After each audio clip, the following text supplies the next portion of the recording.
చూడు ఒక కథ చెప్తా రాసుకో. ఓకే. ఈ కథ పేరు మొండి కత్తి. అనగనగా కోసల అనే రాజ్యం ఉండేది. ఆ రాజ్యానికి నాగార్జునుడు రాజు. పక్కనే ఇంకో రాజ్యం ఉంది. ఆ రాజ్యం పేరు పాంచాల దేశం. ఓకే. ఆ రాజ్యానికి బసవేశ్వరుడు అనేవాడు రాజుగా ఉండేవాడు. ఈ రెండు రాజ్యాలకి గత 30 సంవత్సరాలుగా ఒక సుదీర్ఘమైన యుద్ధం జరుగుతోంది. నాగార్జునుడు గురుకులం పూర్తి చేసుకుని తిరిగి వస్తున్న అతని కొడుకు రాఘవుడిపై రెండు రాజ్యాలకి మధ్యలో ఉన్న తపతీ నది వంతెన దగ్గర పాంచాల దేశపు సైనికులు దాడి చేశారు. ఆ దాడిలో రాఘవుడి తండ్రి నాగార్జునుడు మరణించాడు.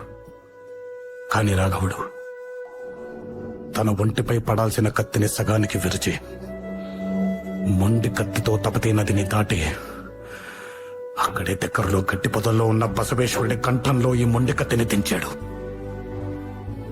రక్తం,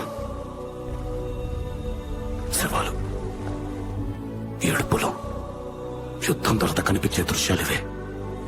తన తర్వాత తరాలకి దుస్థితి పట్టకూడదని రాఘవుడు తన దేశపు మంత్రితో మాట్లాడి రాజ్యాన్ని కత్తిని వదిలేసి వెళ్ళిపోయాడు.